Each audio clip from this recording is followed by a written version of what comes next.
حسین ابن علی کی پیاس کی وجہ سے جب اسے پانی ملتا تو کبھی پیا نہیں کرتا تھا. یہ روایات بتاتی ہیں حسین ابن علی کے بعد اس گھوڑے نے کبھی پانی نہیں پیا, زندہ تو رہا لیکن کبھی پانی کو منہ تک نہیں لگاتا تھا. وہ ذوالجناح سوار جس کو تیار کر کے خیمے کے باہر کھڑا کیا گیا ہے, مولا حسین جیسی گھوڑے پر بیٹھے بیویوں کی ایک الوداعی آواز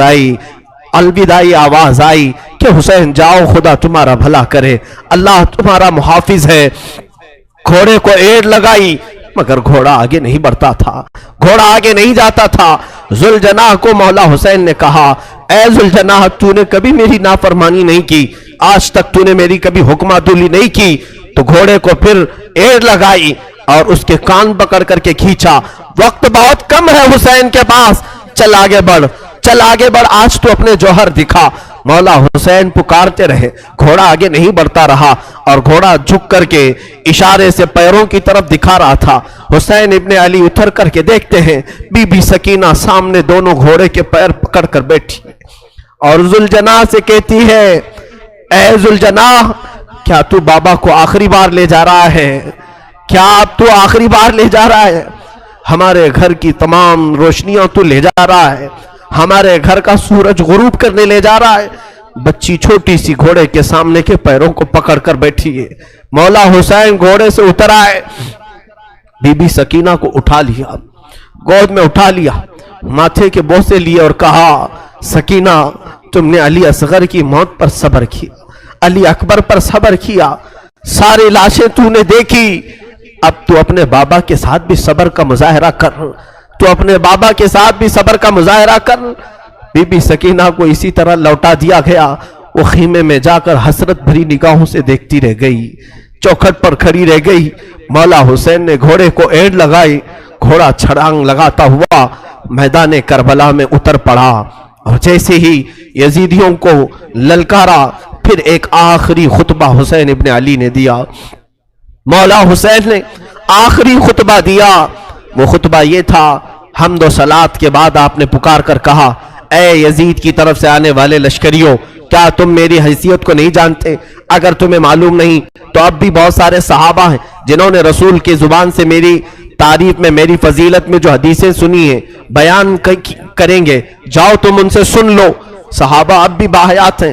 کیا میں فاطمہ کا بیٹا نہیں ہوں؟ کیا میں حیدر کرار علی مرتضیٰ کا شہزادہ نہیں ہوں؟ کیا رسول اللہ نے میرے لیے یہ نہیں فرمایا کہ حسن و حسین جنتی جوانوں کے سردار ہیں؟ کیا تمہیں معلوم نہیں میرے آقا میرے لبوں کے بوسے لیا کرتے تھے, میری گردن کو سونگھا کرتے تھے, کیا میرا خون تمہارے لیے حلال ہے؟ یہ تقریر اتنی لمبی ہو گئی. حسین ابن علی کی اس آواز پر یزیدیوں میں سناٹا چھا گیا. کئی لوگوں کی آنکھوں سے آنسو بھی نکل پڑے اور یزیدیوں میں جب یہ ماحول ہوا تو شمر ذی الجوشن عمر بن سعد جو بدبخت ازلی تھے انہوں نے بھڑکانا شروع کیا اور بیچ تقریر میں ہی امام کے تیر برسانا شروع کیا. حسین ابن علی رضی اللہ تعالیٰ عنہ کے درمیان تقریر آپ کے لبوں کی طرف تیر برسانا شروع کیا. کہا کہ بند کرو اب اپنا بیان, تقریر بند کرو, مقابلے کے لیے تیار ہو جاؤ. امام حسین نے دیکھا کہ یہ اب کسی طرح باز آنا نہیں چاہتے, میرا خون پی کر کے ہی انہیں سکون ملے گا. تو آپ نے پھر اپنی تلوار لہرائی, جو سامنے آتا تھا اسے کاٹتے چلے گئے, جو جس طرح سے آتا تھا اسے قتل کرتے گئے. حسین ابن علی اتنی مرتبہ خیمے کی طرف آتے تھے اور اپنی بیویوں کو دیکھتے اور پھر چلے جاتے تھے. یہ دوپہر کا وقت تھا, ظہر کا وقت قریب آیا اور حسین ابن علی رضی اللہ تعالیٰ عنہ, اندازہ کرے وہ 56 سال کی بڑھاپے کی عمر ہے, جو 3 دن سے پیاسا ہے, 3 دن سے بھوک کی شدت الگ ہے, اور پھر جو جوانوں کی لاشیں اٹھایا وہ الگ مسئلہ ہے. میاں 2-4 اینٹیں اٹھاؤ تو تمہارے کندھے دکھنے لگ جائیں گے, 2-4 پتھر اٹھاؤ تو تمہارے ہاتھ میں ورم آ جائیں گے. ہم نے دیکھا ہے. اور تنہا حسین رضی اللہ تعالیٰ عنہ نے 1-2 نہیں تقریباً 40 لاشیں اٹھائی دن بھر میں, 40 سے زیادہ لاشیں اٹھائی, بچوں کی الگ, جوانوں کی الگ, بوڑھوں کی الگ. ان لاشوں کو اٹھا کر کے وہ بوڑھا جسم کیا کمزور نہیں ہوا ہوگا؟ پیاس الگ ہے, بھوک الگ ہے, بیویوں کا رونا الگ ہے, انہیں بے بسی پر چھوڑ کر آنا یہ غم الگ ہے. ہم تو بے حال ہو جائیں گے, ہم تو غموں سے مر جائیں گے. اسی لیے صبر حسین پر میں سمجھتا ہوں دنیا کے کوئی شخص پہنچ نہیں سکتا، اس استقامت پر کوئی نہیں پہنچ سکتا۔ حسین ابن علی دوپہر کے وقت مولا حسین کربلا کے میدان میں گر گئے، تنہا علی کا لال خاروں میں گر گیا، وہ فاطمہ کا لاڈلا ہزاروں میں گر گیا۔ اب حسین ابن علی کے متعلق جو میں نے شروع میں کہا تھا، فاطمہ کے لاڈلے کا آخری دیدار ہے، فاطمہ کے لاڈلے کا آخری دیدار ہے، حشر کا ہنگامہ برپا ہے، میان اہل بیت درمیان اہل بیت رسول اللہ کے شہزادے نے پھر للکارا، لوگوں کو للکارتے رہے اور قتل کا یہ بازار کرم تھا۔ عمرو بن سعد نے کہا حسین نے تنہا 50 لوگوں کو مار دیا، تم تنہا حسین کو کیوں نہیں مار پاتے، تنہا حسین کو کیوں نہیں مار پاتے؟ حسین ابن علی رضی اللہ تعالیٰ عنہ کے متعلق ایک روایت میں یہ بھی بتا دوں میرے عزیزو، اس حالت میں بھی حسین ابن علی نے سخاوت کا دریا نہیں روکا تھا۔ آپ کی شان یہ تھی کہ عبداللہ نام کا ایک شخص کوفہ کا رہنے والا، وہ اس وقت کوفہ میں نہیں تھا جب یہ معرکے سر ہوئے تھے، وہ 6 مہینے کہیں تجارت پر گیا تھا، واپس آیا تو اس نے کوفہ میں دیکھا پورا بازار خالی ہے، گھر خالی ہے۔ اپنی بیٹیوں سے پوچھا کیا ہو گیا، کوفہ میں سب دکانیں بند ہیں، سب گھر میں تالے لگے ہوئے۔ اس کی بیٹی نے کہا سنا ہے حاکم وقت کے خلاف کسی شخص نے بغاوت کی ہے اور اس باغی کا سر کچلنے کے لیے پورے کوفہ والے گئے۔ عبداللہ کہتا ہے مجھے معلوم نہیں تھا کون سا باغی ہے، کس نے بغاوت کی۔ اور پھر ان کی بیٹیوں نے کہا ابا جان آپ بھی گھر میں نہ بیٹھیں، اس لیے کہ حاکم کوفہ ابن زیاد نے اعلان کیا ہے اگر کوفہ میں کسی گھر میں کوئی جوان باقی رہا اور کربلا نہیں گیا تو ہم اس کو تلوار سے چھلنی کر دیں گے، قتل کر دیں گے۔ تو عبداللہ کہتا ہے مجھے ڈر تھا، میری جان کا بھی خوف تھا کہ اگر یہاں رہتے ہوئے پکڑا گیا تو مارا جاؤں گا۔ کہا ٹھیک ہے میں بھی جاتا ہوں اس باغی کے خلاف، اس باغی کو میں بھی مقابلہ کر کے قتل کر سکتا ہوں، دیکھوں گا۔ اپنا گھوڑا لیا، تلواریں لی اور نکلنے لگا۔ بیٹی نے کہا بابا جان بہت سارا لشکر گیا ہے اس باغی کو قتل کرنے کے لیے، آپ بھی اس لشکر میں مل جائیں، اور سنا ہے جنگ کے بعد مال غنیمت ہاتھ آتا ہے، مال غنیمت ہاتھ آتا ہے، جو بھی مال ملتا ہے وہ فوجیوں میں بانٹا جاتا ہے۔ بابا جان مجھے یمنی عقیق پتھر بڑا پسند ہے، یمن کا عقیق پتھر بڑا پسند ہے، اگر وہ مال غنیمت میں مل جائے تو لیتے آ جانا۔ عبداللہ اپنی بیٹی کو رخصت کر کے آیا، وہ کہتا ہے دوپہر کا وقت تھا جب میں کربلا میں پہنچا، یہ 10ویں محرم تھی، میں نے دیکھا ایک شخص گھوڑے پر بیٹھا ہے اور اس کے پیچھے 40-50 لوگ دوڑ رہے ہیں، کوئی ادھر سے آ رہا ہے کوئی ادھر سے آ رہا ہے۔ میں نے لوگوں میں سے کوفیوں میں سے ایک سے پوچھا کہ ایک ہی آدمی ہے؟ تم نے کہا تھا باغیوں کی جماعت ہے، ایک ہی آدمی ہے اور 50-50 لوگ اس کے پیچھے دوڑ رہے ہیں۔ لوگوں نے کہا ہاں وہ تنہا 50 پر بھاری ہے، کسی کے ہاتھ نہیں آ رہا، اکیلا تو اس کے سامنے کوئی جا ہی نہیں سکتا ہے۔ عبداللہ نے کہا میں نے یہ سن کر کے اپنا گھوڑا بھی دوڑا دیا کہ چلو اس باغی کو میں بھی دیکھتا ہوں، اگر میری تلوار سے وہ قتل ہو گیا، اگر گر گیا تو انعام و اکرام مجھے بھی مل جائے گا۔ گھوڑا دوڑاتے ہوئے وہ آیا، حسین ابن علی کو تنہا، یہ یزیدی کتے کبھی ادھر سے دوڑا رہے تھے کبھی ادھر سے دوڑا رہے تھے، تنہا فاطمہ کا لال تلوار لہراتا ہوا اور لوگوں سے مقابلہ کرتا ہوا میدان کربلا میں سرگرم ہے۔ عبداللہ کہتا ہے میں پیچھے گھوڑے کو دوڑاتا ہوا آیا، میں حسین ابن علی کے گھوڑے سے صرف 2 ہاتھ کے فاصلے پر رہ گیا تھا۔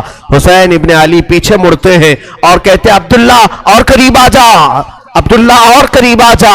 میں ڈر گیا یہ کون باغی ہے جو میرا نام بھی جان رہا ہے، میرا نام جانتا ہے۔ عبداللہ کہتا ہے مجھے تھوڑی سی جسم میں کپکپاہٹ ہو گئی، خوف سا ہو گیا کہ یہ مجھے جانتا کیسے ہے، کہیں میرے پہچان والا تو نہیں۔ میں اور آگے بڑھ گیا، جیسے ہی میرا گھوڑا اس کے گھوڑے کے قریب لگایا، حسین ابن علی نے اپنی انگلی سے انگوٹھی نکال کر کے کہا جا تیری بیٹی نے یمنی عقیق جو مانگا تھا اسے دے دینا، اس میں نگ جو لگا ہے وہ یمنی عقیق کا ہے، یمنی عقیق کا نگ لگا ہے۔ کیا تو اپنے گھر سے نکل رہا تھا؟ تیری بیٹی نے عقیق نہیں مانگا تھا؟ عبداللہ کہتا ہے اسی دن مجھے احساس ہوا نبی کیا ہے، نبی کے شہزادے کیا ہے، نبی کا علم کہاں ہوگا۔ میرے عزیزوں حسین ابن علی نے اس دن بھی سخاوت کے دریا کو روکا نہیں، اپنی انگوٹھی نکال کر جیسے ہی عبداللہ کو دیا، انہوں نے انگوٹھی جیسے لیا اور سلام کیا، کہا مولا حسین